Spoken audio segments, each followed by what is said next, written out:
Hi, I'm Sarah Norsworthy, and I believe that picture books are meant for people of all ages. And this is a picture book that I often begin the classes that I teach with. In addition to reading this book with elementary students, middle school students, I suggest this book as a way to begin to build cultures of belonging in classes with adult learners. This book is a fantastic way to begin a class and to really talk about what it means to build classrooms where each and every person belongs in the fullness of who they are. And that includes their names. Your Name is a Song, written by Jamila Tompkins Bigelow, illustrated by Luisa Uribe. This book was published in 2020, and it was published by Innovation Press. To the griots of the past, present, and future, keep singing the important songs. JTB, for my mom, LU. Your name is a song.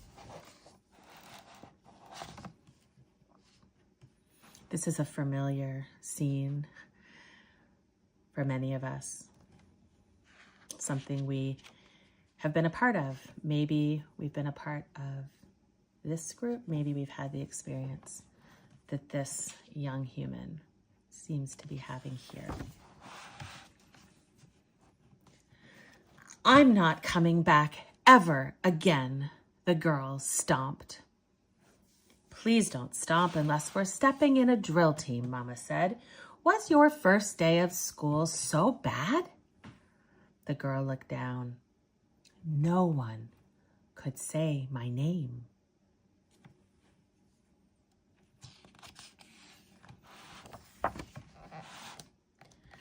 No one? Not even your teacher? Mama asked. She tried. It got stuck in her mouth.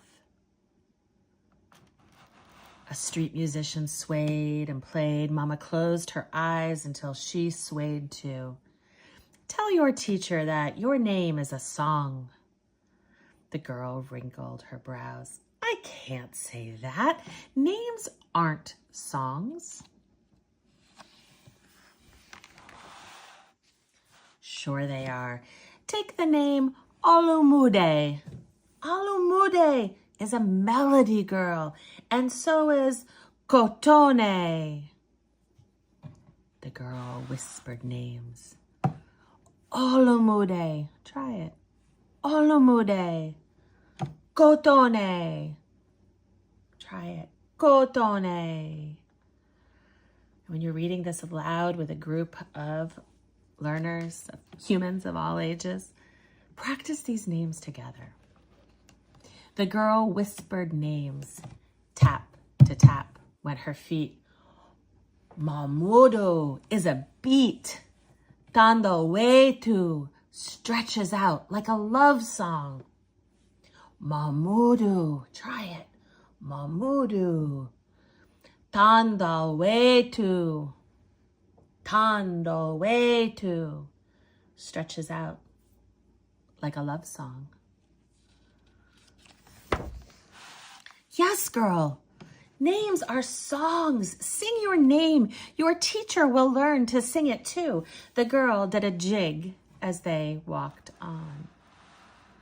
But then her feet slowed. Umi, she called to her mama. During snack, some girls pretended to choke on my name.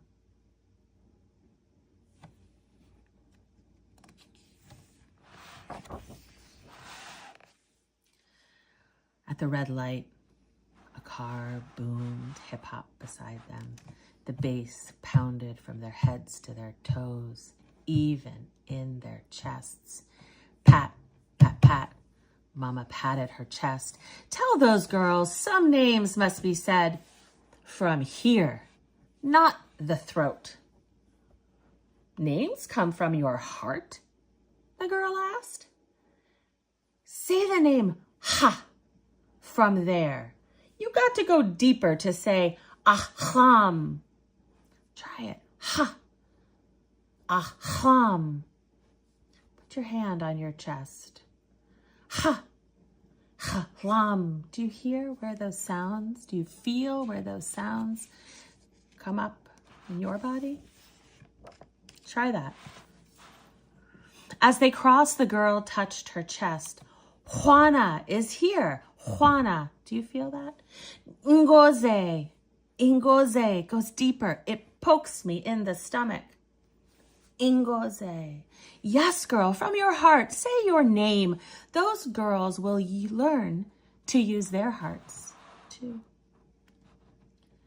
The girl bopped to the beat as they walked on. In art, one boy's eyes got all wide when I said my name. Is my name scary?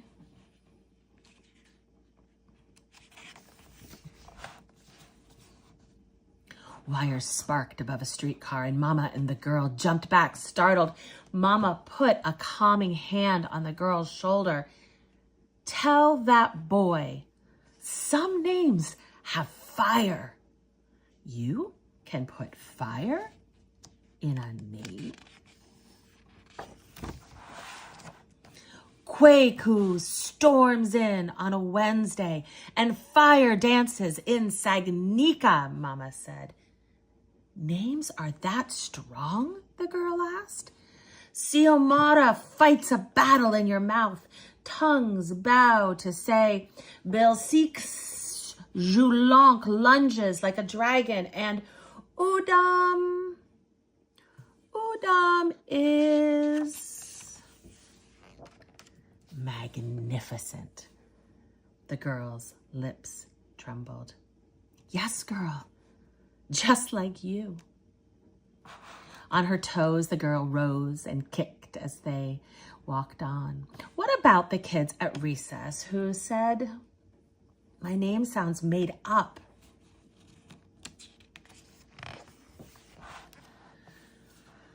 Mama pointed up. Tell them that made up names come from there.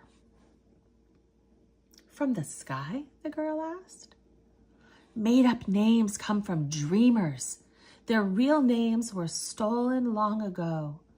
So they dream up new ones. They make a way out of no way. Make names out of no names. Pull them from the sky. The girl reached up to pull names too. Tajay and Trayvon. They sit on clouds with Julante. Tajay. Tajay, Trayvon, Julante.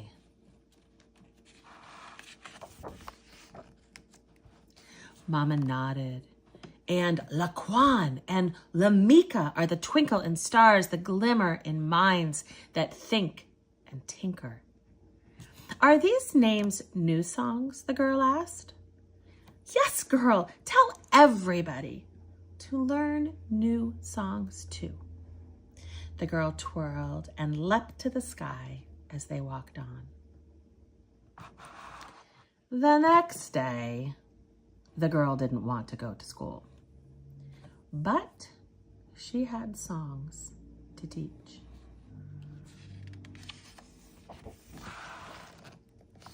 Line up, Miss Anderson hollered. Miss Anderson hollered. The girl looked to the sky. She saw dreams and fire there. Miss Anderson hollered names. Benjamin. Tap to tap went the girl's feet. Here. Siobhan. To tap. Here. Olivia. To tap. To tap. Here. Benjamin, Siobhan, Olivia. The girl stopped tapping. Her name was getting stuck in Ms. Anderson's mouth again.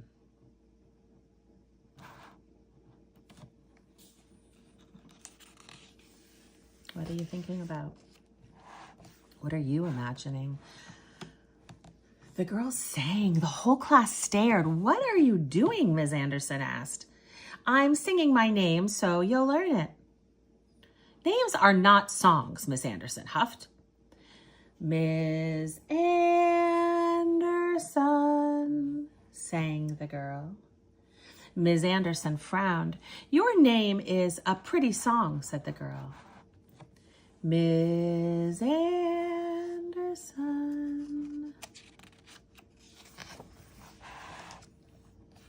Ms. Anderson's frown slowly turned into a smile. Why, thank you. What about me? Bob asked. What's my song? The girl belted out. Bob. Bob. Other kids asked for songs too. She sang and sang their names. Miss Anderson asked, could we hear your song again? The girl sang her name. Cora Jolly Musso. The teacher sang it back. Cora Jolly Musso. One kid sang it, then another and another. Everyone sang her name. Cora Jolly Musso. It was music to her ears. The end. In the back of the book, there's information about all of the names in the book, which syllables carry the accent, the origin, a note that all names might be pronounced differently by different people. So always ask people how to pronounce their names and always listen to them. And then there's a video at Innovation Press, Your Name is a Song video. And in this video, the author, Jamila Tompkins Bigelow, practices or creates a space for you to practice, which you can use before you read this book. You can use it before you read the book and with your students, with the people you're reading the book with, to practice how to say the names in this book. So, what are you imagining? What are you remembering? Maybe you remember a time that a name got stuck in your throat. Maybe you remember a time that your name was stuck in someone else's throat. I remember very clearly when I moved from Virginia to New York. My name is Sarah, and a classmate called me Sarah. And I said, that's not my name. And she said, yes, it is. And I said, my name is Sarah. And she said, that's what I said, Sarah. And I just remember this pit of emptiness and loneliness. And I can remember it. You can hear it in my voice right now. I remember how that felt. And I can only imagine that if that was a feeling that I had and held and still hold now at 50 years old, from 5th grade when it happened. I remember the playground. I remember the backstop of the softball field where we had the conversation. It was a gray day, bright green grass still from August. I can imagine that this is an experience that you may have had, and as a teacher, and just as a human being on earth. And for me, the beauty of this book and my experience with this book is that it opens up the conversation where we can talk about how to pronounce names. We can practice together how to say names with sounds we may never have wrapped our tongues around. I love how in this book, not only are names that have origins in Arabic and Hebrew and Dutch and Vietnamese have the pronunciations, but right? So does Bob, which for me, as a person who grew up in a family that spoke English at home, educated in English, I'm a native English speaker. Bob is a name that is very familiar to me. And in this text, the same attention is given to how to pronounce Bob as it is to pronouncing the main character's name, right? Korajalimuso, which has this Mandinka West African origin. And so this book normalizes that we need to spend time on our names. And when we spend time practicing our names, we're creating spaces where we all belong because we know how to call each other the names that make our hearts warm. And if you have had the experience of either having your name pronounced in a way that maybe left you a little bit more empty, or pronouncing someone else's name in a way that doesn't honor your feeling of respect and recognition that you have for them, and also maybe makes you feel a bit icky for yourself because you know you're not getting it right, we can just say names are hard and I haven't heard that one before. Or can you tell me how to pronounce your name? I want to say your name the way you would like to hear it.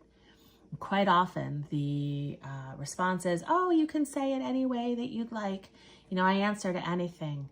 And I encourage you to stop children, to stop adults in that space and to say, no, it's important to me that I say your name in the way that you would like to hear it. And I'm willing and interested and desire and recognize the importance of spending the time to learn how to say your name as a part of getting to know who you are. And without fail, this book has elicited stories and conversations and the beginning of a classroom environment where we can not only spend time making sure that what we say is what we intend, both with our names, but it also then leads, especially in the classroom, to really creating that slowed down space where we give people opportunities to speak in ways that they can be heard, to ask further questions out of curiosity. And really it sets the tone for we are going to move forward together, understanding each other. So I cannot recommend this book highly enough for any age group, but particularly the magic of opening up classrooms full of adult learners and reading a picture book is really incredible. So I hope that you enjoyed this story and that you find this to be an engaging practice for yourself.